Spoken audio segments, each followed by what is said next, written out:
Hello everyone, welcome back to my channel. I am Paniksha Bhardwaj. Hope you all are fine. But मेरी आवाज़ सुनकर आप लोगों को लग नहीं रहा होगा कि मैं फ़ाइन हूँ, क्योंकि मुझे कोल्ड हुआ है। तो आशा करती हूँ मेरी ये जो वीडियो आज मैं अपलोड करने जा रही हूँ और इससे पहले जितनी भी मैंने वीडियोस अपलोड करी हैं, तो आप लोगों को वो पसंद आ रही होंगी और आगे भी आएंगी।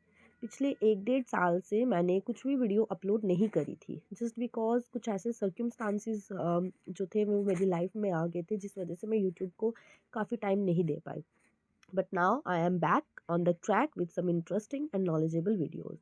आशा करूँगी कि जितना भी कंटेंट मैं आप लोगों को प्रोवाइड करूँगी, आप उसको पसंद करेंगे और आप अपने फ्रेंड्स, फैमिलीज़ और रिलेटिव्स के साथ उनको शेयर भी करेंगे। लोगों के सामने जो स्क्रीन दिख रहा है, उसमें आपको टॉपिक दिख रहा होगा, जो हेडिंग दिया हुआ है the Jammu and Kashmir reorganisation act 2019। ये चैप्टर जो है 10th क्लास की पॉलिटिकल साइंस का 9th चैप्टर है, जिसको आज हम लोग डिस्कस करने जा रहे हैं। ये 2 या 3 मार्क्स का चैप्टर जो है जेके बोस के फाइनल बोर्ड के एग्ज़ाम्स में पूछा जाता है। स्टार्ट करेंगे। इसका इंट्रोडक्शन पार्ट दिया हुआ है, जिसमें बताया गया है कि रीऑर्गेनाइजेशन एक्ट जो है वो क्या है। तो सबसे पहले हम लोग डिस्कस करेंगे रीऑर्गेनाइजेशन एक्ट को। तो 6 अगस्त 2019 में जो इंडिया की पार्लियामेंट है, उन्होंने Jammu and Kashmir reorganisation bill को पास करा था। सबको पता है, जो भी हमारा पार्लियामेंट है उसके 2 हाउसेस हैं, that is Lok Sabha and Rajya Sabha. दोनों हाउसेस में सबसे पहले हम लोग बिल भेजते हैं, हम लोग इन द सेंस हमारे रिप्रेजेंटेटिव्स। देन उसके बाद प्रेसिडेंट का असेंट मिलने के बाद वो बिल एक्ट में कन्वर्ट होता है। यहाँ पे भी वही चीज़ जो है वो की गई थी। 6 अगस्त 2019 में इंडियन जो पार्लियामेंट है, वहाँ Jammu and Kashmir reorganisation bill को भेजा गया और जो प्रेसिडेंट है हमारे इंडिया का, उन्होंने उसको असेंट दिया और उस बिल को 9 अगस्त 2019 को इम्प्लीमेंट करने के लिए बोला, क्योंकि बिल एक्ट बन चुका था अब। देन इसी के साथ ये जो रीऑर्गेनाइजेशन एक्ट था, रीऑर्गेनाइजेशन मतलब दोबारा से उसको ऑर्गेनाइज्ड करना। इसमें स्टेट जो थी जम्मू कश्मीर, उसको रिकॉन्स्टिट्यूट करा गया 2 यूनियन टेरिटरीज में। मतलब पहले एक सिंगल स्टेट हुआ करती थी, जैसे हम ये कह सकते हैं जम्मू एंड कश्मीर, इसमें 3 प्रोविंसेस थे, जम्मू कश्मीर एंड लद्दाख। लेकिन जैसे ही ये रीऑर्गेनाइजेशन एक्ट इम्प्लीमेंट हुआ, इम्प्लीमेंटेशन के बाद हमारा जो स्टेट था जम्मू एंड कश्मीर, वो 2 यूनियन टेरिटरीज में कन्वर्ट हो गया, जिसको बोला गया union territory of Jammu and Kashmir and the other one is union territory of Ladakh. Act जो था वो इफेक्ट में लाया गया 31 अक्टूबर 2019 में। Jammu and Kashmir reorganisation act 2019 की इम्प्लीमेंटेशन के बाद, इफेक्ट में आने के बाद से जितने भी सेंट्रल लॉज थे वो एप्लीकेबल कर दिए गए थे जम्मू कश्मीर की यूटी में एंड लद्दाख की यूटी में, जो कि पहले अवेलेबल नहीं थे जम्मू कश्मीर के रेजिडेंट्स को। इसी के साथ हम ये कहेंगे कि ऑलमोस्ट 153 स्टेट लॉज जो थे, गवर्नर एक्ट को इंक्लूड करके उनको हटा दिया गया, रिपेल कर दिया गया। वेयर एज 166 स्टेट एक्ट्स जो थे इंक्लूडिंग गवर्नर एक्ट्स, उनको फोर्स में रखा गया दोनों यूनियन टेरिटरीज में। ठीक है, हम ये कह सकते हैं तो 153 स्टेट लॉज को हटा दिया गया था और 166 स्टेट लॉज जो थे वो फोर्स में रखने की बात की गई। इसी के साथ 7 स्टेट लॉज जो थे उनको अमेंड करा गया और बोला गया कि ये फोर्स में रहेंगे। अब हम लोग देखेंगे कि जम्मू कश्मीर जो स्टेट था वो कैसे इंडिया के साथ ज्वाइन हुआ, कैसे जम्मू कश्मीर स्टेट इंडिया का पार्ट बना, कैसे इसने जो है इंडिया को ज्वाइन करा, कौन सा एग्रीमेंट साइन करा गया, किसके बीच में किया गया, जम्मू कश्मीर को क्या क्या इंपॉर्टेंट प्रिविलेजेस प्रोवाइड करेंगे, वो सब हम इसमें देखेंगे। तो जो जम्मू कश्मीर स्टेट था वो एक प्रिंसली स्टेट था, जिसमें रूल कर रहे थे महाराजा हरी सिंह। इससे पहले भी बहुत सारे डोगरा रूलर्स रहे, लेकिन महाराजा हरी सिंह जो रूलर थे प्रिंसली स्टेट के, वो उस टाइम थे जब जम्मू कश्मीर स्टेट इंडिया का एक हिस्सा बन चुका था। ठीक है, सो इंडियन इंडिपेंडेंस एक्ट के तहत, जो कि 1947 में साइन करा गया था, इस एक्ट के तहत क्या किया गया था कि जो 2 नेशन बने थे, नेशंस कौन से बने थे, इंडिया एंड पाकिस्तान, इनकी न्यू क्रिएशन हुई थी। पाकिस्तान जो था वो स्प्लिट हो गया था पाकिस्तान और ईस्ट पाकिस्तान में। अब ईस्ट पाकिस्तान जिसको बांग्लादेश बोला गया है, और बंगाल और पंजाब जो प्रोविंसेस थे इनकी भी पार्टीशन हुई थी न्यू कंट्रीज के बीच में, जो दो न्यू कंट्रीज बनी थी। इस इंडिया इंडिपेंडेंस एक्ट के तहत जो और पार्टीशन ऑफ इंडियन सब कॉन्टिनेंट के तहत प्रिंसली स्टेट जो था उसको ये ऑप्शन दिया गया, या तो वो इंडियन डोमिनेंट को ज्वाइन कर ले या तो वो पाकिस्तान को ज्वाइन कर ले। किस एग्रीमेंट के through? Instrument of accession agreement के थ्रू। अब ये इंस्ट्रूमेंट ऑफ एसेशन था क्या? इंस्ट्रूमेंट ऑफ एसेशन एक लीगल डॉक्यूमेंट था। क्या था? एक लीगल डॉक्यूमेंट जो ये अलो कर रहा था प्रिंसली स्टेट के रूलर्स को कि या तो आप इंडिया के साथ ज्वाइन कर ले या तो आप पाकिस्तान को ज्वाइन कर ले। कब? जब पार्टीशन हो चुका था ब्रिटिश इंडिया का 1947 में। इसको बोला गया था इंस्ट्रूमेंट ऑफ एसेशन।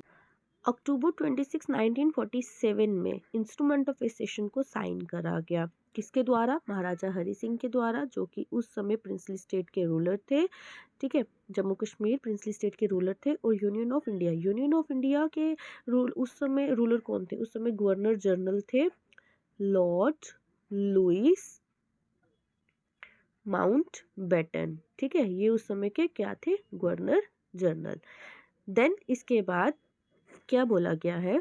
इसके बाद बोला गया है कि जो इंस्ट्रूमेंट ऑफ एसेशन था वो इंडियन स्टेट्स को एम्पावर्ड कर रहा था कि वो मतलब डिफेंस, कम्युनिकेशन और एक्सटर्नल अफेयर्स से रिलेटेड कोई भी इम्पोर्टेंट डिसीजंस, लॉ, कुछ भी जो है वो कर सकते हैं with reference to state of Jammu and Kashmir. इसी के साथ साथ डिफेंस के अलावा, कम्युनिकेशन के अलावा, एक्सटर्नल अफेयर्स के अलावा इंस्ट्रूमेंट ऑफ एसेशन जो है उसमें ये भी मेंशन करा गया कि जितने भी एंसिलरी सब्जेक्ट्स हैं, मतलब सपोर्टिव, जिसमें लगे कि उनको नीड, जम्मू कश्मीर को नीड है, उन सब में ऑफेंसेस अगेंस्ट लॉज, इन सब से रिलेटेड मैटर्स पे भी वो डिस्कस कर सकता है। किसके बारे में डिस्कशन की बात की जा रही है? इंडिया के। ठीक है, कि इंडिया एंसिलरी सब्जेक्ट्स पे भी डिस्कस कर सकता है। देन 4 ड्यूली नॉमिनेटेड मेंबर्स जो थे, जिसमें शेख मोहम्मद अब्दुल्ला भी थे, इनको कॉन्स्टिट्यूटेड असेंबली ऑफ इंडिया में इंक्लूड करा गया ताकि ये जम्मू कश्मीर को रिप्रेजेंट कर सके और पार्टिसिपेट कर सके इंडिया के अंदर कॉन्स्टिट्यूशन मेकिंग प्रोसेस में। देन 26 जैन 1950 हमारा इंडियन कॉन्स्टिट्यूशन इफेक्ट में लाया गया था। ठीक है, आपकी 26 जनवरी को जो है रिपब्लिक डे सेलिब्रेट करा जाता है।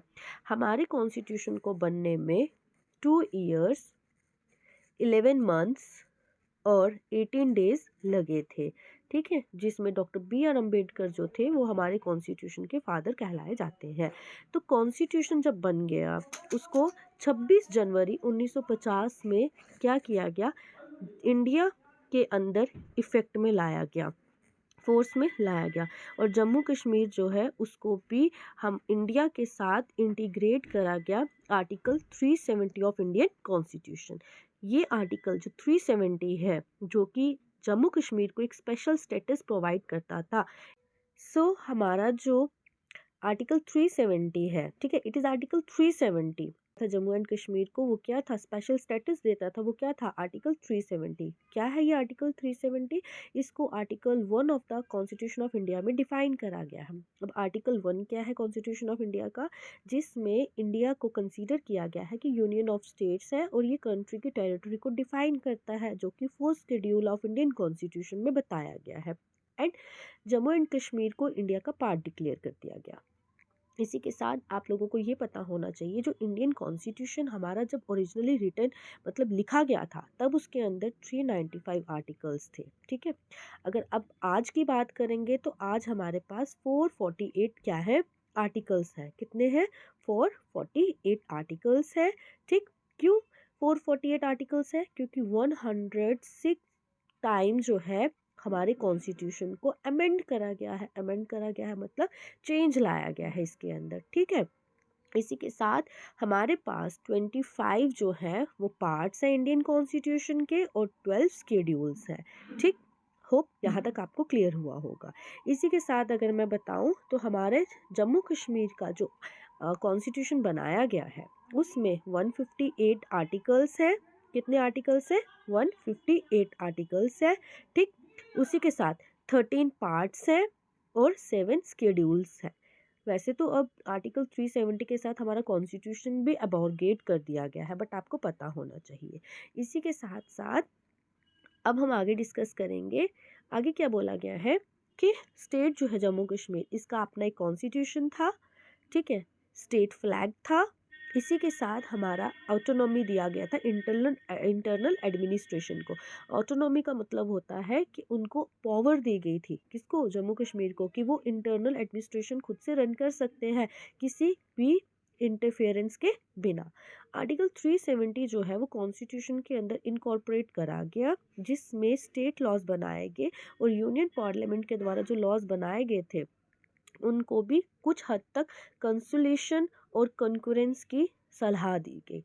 यानी कि जो भी चीज़ एप्लीकेबल करी जाएगी जम्मू कश्मीर के अंदर, उसमें पहले कंसल्ट करा जाएगा जम्मू कश्मीर को, क्योंकि उस आर्टिकल 370 ने जम्मू कश्मीर को एक स्पेशल स्टेटस प्रोवाइड कर दिया था।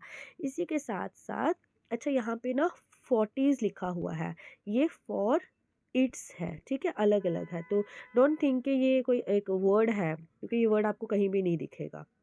ओके, इसी के साथ अब हम आगे डिस्कस करेंगे, जिसमें ये बोला गया है कि आर्टिकल जो था 370 वो एक मैकेनिज्म प्रोवाइड कर रहा था सेंट्रल लॉज को एक्सटेंड करने में जम्मू कश्मीर स्टेट में। इसी के साथ पार्लियामेंट्री लॉज भी एक्सटेंड करेंगे जम्मू कश्मीर के अंदर through various presidential order since 1950।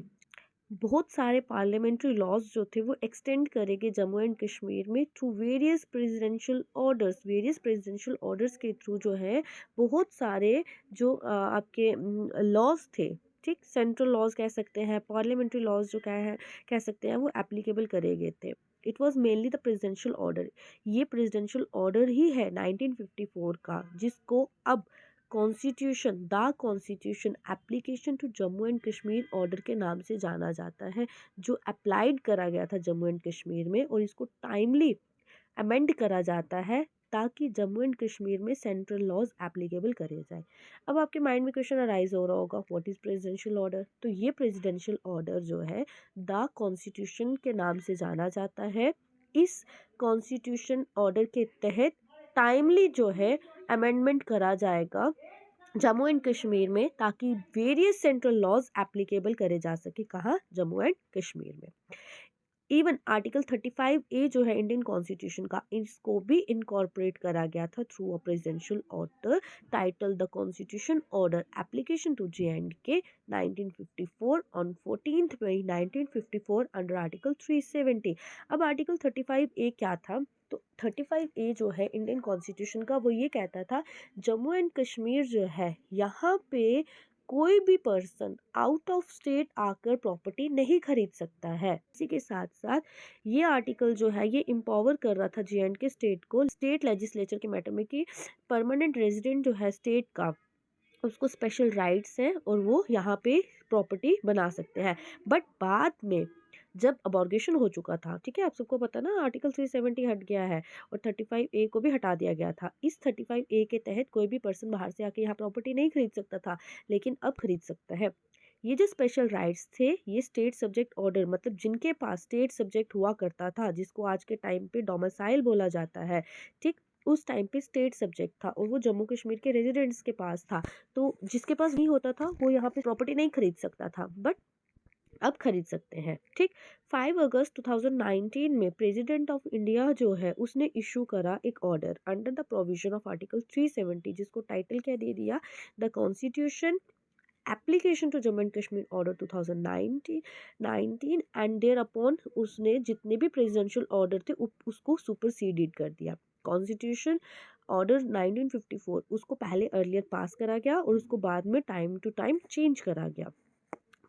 ये जो रेजोल्यूशन पास करा गया था, कौन सा रेजोल्यूशन? रीऑर्गेनाइजेशन एक्ट वाला रेजोल्यूशन, दोनों हाउसेस पार्लियामेंट के, वहाँ पे प्रेसिडेंट ने एक ऑर्डर इशू करा 6 अगस्त 2019 में, जिसमें उन्होंने ये डिक्लेयर करा आर्टिकल 370 का क्लॉज फर्स्ट छोड़कर बाकी सब क्लॉज जो है वो इनऑपरेटिव है। क्लॉज फर्स्ट क्या था? तो क्लॉज फर्स्ट जो है आर्टिकल 370 का, वो ये कहता है कि कॉन्स्टिट्यूशन जो है इंडिया का वो ऑपरेट करा जाएगा जम्मू एंड कश्मीर स्टेट के ऊपर, ठीक है। ऑपरेट करने का मतलब इंडियन कॉन्स्टिट्यूशन को ही एप्लीकेबल करा जाएगा जम्मू एंड कश्मीर में, क्योंकि आर्टिकल 370 जो था वो तो हट चुका था, वो तो ख़त्म कर दिया गया, वो तो अबॉर्गेट कर दिया गया। तो अब जम्मू कश्मीर के ऊपर कौन सा कॉन्स्टिट्यूशन इम्प्लीमेंट करा जाएगा? That is Indian constitution. वो कहता था आर्टिकल 370 का क्लॉज फर्स्ट। इसी के साथ जितने भी प्रोविजंस जो थे इंडियन कॉन्स्टिट्यूशन के वो एप्लीकेबल करेंगे JNK के अंदर, इंडियन यूनियन की जो स्टेट्स में करे गए थे। इसी के साथ प्रोग्रेसिव लॉज को इनएप्लीकेबल करा गया, जो कि स्टेट जम्मू कश्मीर में पहले इम्प्लीमेंट करे गए थे। स्टार्टिंग में बताया था ना, कुछ स्टेट लॉज को हटाया गया, कुछ को फोर्स में रखा गया और कुछ को चेंज करा गया। मैक्सिमम 106 सेंट्रल लॉज एप्लीकेबल करे गए थे जम्मू एंड कश्मीर में जब आर्टिकल 370 को हटा दिया गया। इसी दिन 6 अगस्त 2019 में इंडिया की पार्लियामेंट ने एक और बिल पास करा जिसका नाम क्या रखा गया, the Jammu and Kashmir reorganisation act of 2019, जिसने रीऑर्गेनाइजेशन करा जम्मू कश्मीर की एग्जिस्टिंग स्टेट को 2 यूनियन टेरिटरीज में, that is considered as Jammu and Kashmir and Ladakh. ठीक है, union territory of Jammu and Kashmir first and the second one is union territory of Ladakh. अब इसके कुछ जो है वो हाइलाइट्स बताए गए हैं इस रीऑर्गेनाइजेशन एक्ट 2019 के। ये जो प्रोविजन लाया गया इसमें आर्टिकल 239 एक कंटेन करा गया, मतलब रखा गया, जिसमें ये कहा गया कि यूनियन टेरिटरी ऑफ पुडुचेरी में ये आर्टिकल 239 ए एप्लीकेबल करा गया है, वैसे ही union territory of Jammu and Kashmir में भी एप्लीकेबल करा जाएगा। अब रीऑर्गेनाइजेशन एक्ट के तहत 2 यूनियन टेरिटरीज बनी थी, बट एक ही में लोकल लेजिस्लेचर या काउंसिल ऑफ मिनिस्टर्स को क्रिएट करने की बात करेगी, और वो कौन सी यूनियन टेरिटरी थी? Jammu and Kashmir union territory. Seats जो है वो रिजर्व करेगी शेड्यूल्ड ट्राइब्स के लिए लेजिस्लेटिव असेंबली में जम्मू कश्मीर टेरिटरी के अंदर, यूनियन टेरिटरी के अंदर। नंबर ऑफ सीट्स जो थी legislative assembly of union territory of Jammu and Kashmir, उसको बढ़ाकर कितना कर दिया गया? 107 थी पहले, अब 114 रखा गया। ठीक है, इसी के साथ कुछ सिग्निफिकेंट प्रोविजंस, कुछ इंपॉर्टेंट प्रोविजंस थे इस एक्ट के। सबसे पहला, formation of union territory of Ladakh. इसी एक्ट के तहत किसकी फॉर्मेशन हुई? लद्दाख यूनियन टेरिटरी के। एक न्यूली टेरिटरी बनकर आई जिसको union territory of Ladakh consider करा गया। अब इस यूनियन टेरिटरी ऑफ लद्दाख में कौन कौन सी डिस्ट्रिक्ट्स इंक्लूड करेगी? कारगिल एंड लेह। ठीक है, जो कि पहले स्टेट जम्मू एंड कश्मीर का एक पार्ट हुआ करता था। टोटल 22 डिस्ट्रिक्ट्स जो थी पूरे जम्मू कश्मीर और लद्दाख में आती थी, बट अब जब यूनियन टेरिटरी बन चुकी थी तो जम्मू एंड कश्मीर के पास कितनी डिस्ट्रिक्ट्स चलेगी? 20, और लद्दाख के पास 2। ठीक है, टोटल कितनी होगी? 22। नेक्स्ट हम देखते हैं 31 अक्टूबर 2019 में लद्दाख को कंसीडर करा गया union territory. Union territory of Ladakh जो है ये बिना लेजिस्लेचर के है, और यहाँ पे प्रेसिडेंट ऑफ इंडिया का डायरेक्ट कंट्रोल है, और यहाँ पे गवर्नर जो है वो रूल कर रहे हैं। अब आप लोग मुझे कमेंट सेक्शन में बताएंगे कि इस समय प्रेजेंट या करंट वहाँ पे गवर्नर कौन रूल कर रहे हैं? कहाँ? लद्दाख में। ठीक है, देन उसके बाद formation of union territory of Jammu and Kashmir, एक और यूनियन टेरिटरी बनकर सामने आई जिसका नाम क्या था? Jammu and Kashmir union territory. ये भी जम्मू कश्मीर स्टेट का ही पार्ट था पहले, अब ये यूनियन टेरिटरी बन चुकी है, और इसमें कारगिल एंड ले डिस्ट्रिक्ट छोड़कर बाकी जितनी भी 20 डिस्ट्रिक्ट्स आती हैं वो जम्मू कश्मीर में फॉल करती हैं, और ये भी 31 अक्टूबर 2019 में पार्ट बना किसका? जम्मू यूनियन टेरिटरी का। यूनियन टेरिटरी जम्मू कश्मीर जो है इसकी एक लेजिस्लेटिव असेंबली है, और ये प्रेसिडेंट ऑफ इंडिया के डायरेक्ट कंट्रोल में है। यहाँ पे भी आपके LG रूल करते हैं, और आप मुझे बताएंगे जम्मू एंड कश्मीर का करंट LG कौन है। इसी के साथ लेजिस्लेटिव असेंबली जो है यहाँ पे 107 सीट्स थी, जिसमें से 24 सीट्स जो है वो रिजर्व करके रखी गई है पाकिस्तान ऑक्यूपाइड जम्मू एंड कश्मीर। जो लेफ्टिनेंट गवर्नर हैं, या आप ये कह सकते हैं लेफ्टिनेंट गवर्नर जो है, उन्होंने 2 वुमेन मेंबर्स को नॉमिनेट करा असेंबली के लिए, लेजिस्लेटिव असेंबली के लिए। वर्किंग पीरियड जो है वो असेंबली का 5 इयर्स का ही रहेगा। जम्मू कश्मीर यूटी जो है यहाँ पे मिनिस्ट्रियल काउंसिल जो है वो 8 मिनिस्टर्स हेड किए जाएंगे चीफ मिनिस्टर्स के साथ। ठीक है, इसी के साथ लेजिस्लेटिव काउंसिल नहीं है union territory of Jammu and Kashmir के लिए। रिजर्वेशन जो है शेड्यूल कास्ट को दी गई, शेड्यूल ट्राइब्स को, ओबीसीज को और दूसरे लोगों को as per central rules in both the union territories. Central government rules, मैंने आपको बताया था ना, स्टेट लॉज जो है हटा दिया गया और सेंट्रल लॉज एप्लीकेबल करे गए थे। अब नेक्स्ट बात करेंगे एप्लीकेशन ऑफ सेंट्रल लॉज। जितने भी सेंट्रल लॉज जो हैं वो तब से कब, जब हमारा रीऑर्गेनाइजेशन एक्ट बिल जो था या एक्ट जो था वो इम्प्लीमेंट करा गया, तब से दोनों जम्मू कश्मीर यूटी और लद्दाख यूटी के ऊपर सब सेंट्रल लॉज एप्लीकेबल कर दिए गए। 106 सेंट्रल लॉज जो थे वो become applicable with immediate effect including the following. कौन कौन से? Right of children to free and compulsory education act 2009 में पास हुआ था, ये एक सेंट्रल लॉ था जिसको एप्लीकेबल करा गया कहाँ? जम्मू एंड कश्मीर में। राइट टू इन्फॉर्मेशन एक्ट 2005, इसी के साथ schedule caste and schedule tribes prevention of atrocity act 1989, Indian penal code act 1860, ये सब के सब एप्लीकेबल कर दिए गए। इसी के साथ कॉमन हाई कोर्ट जो है यूनियन टेरिटरीज के लिए रखा गया, जो कि जम्मू में सिचुएटेड है, ठीक है, जानीपुर वाली साइड। दोनों यूनियन टेरिटरीज का एक ही कॉमन कोर्ट है। अब आप मुझे बताएंगे इंडिया की और कौन सी स्टेट्स हैं जिन जो कॉमन कोर्ट शेयर कर रही हैं, आप मुझे कमेंट सेक्शन में ये बताएंगे।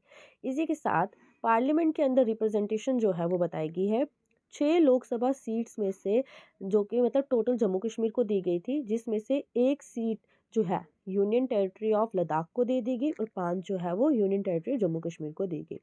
Members of council of states Rajya Sabha, कितने मेंबर जो है वो स्टेट या राज्यसभा को दिए गए। As per fourth schedule section 9, UT of Jammu and Kashmir shall have 4 members. 4 members जो हैं वो राज्यसभा के चुने जाते हैं जम्मू एंड कश्मीर से, बट जम्मू एंड कश्मीर में तो है बट लद्दाख में नहीं है, ठीक है। तो यहाँ पे ये चैप्टर होता है कंप्लीट। आई होप कि आप लोगों को ये चैप्टर समझ आया होगा और आप इसे अपने दोस्तों के साथ, अपने रिलेटिव्स के साथ, फैमिली मेम्बर्स के साथ शेयर करें और वीडियो को लाइक ज़रूर करें, सब्सक्राइब करें मेरे चैनल को अगर आप मेरे चैनल पे न्यू हैं तो। और इसका एक्सरसाइज पोर्शन रह गया है, तो एक्सरसाइज पोर्शन में तो ज़्यादा कुछ नहीं है, मैथ द फॉलोइंग है। अगर आपको चैप्टर अच्छे से समझ आया होगा तो ये आप लोग कर ही लेंगे, बट फिर भी मैं इसका एक जो शॉर्ट वीडियो है इस एक्सरसाइज का वो मैं डाल दूँगी। इस एक्सरसाइज में ज़्यादा क्वेश्चन इसलिए नहीं पूछे गए हैं बिकॉज ये चैप्टर 2 या 3 मार्क्स का फाइनल बोर्ड में पूछा जाता है। तो आज के लिए इतना ही, मिलते हैं नेक्स्ट वीडियो में।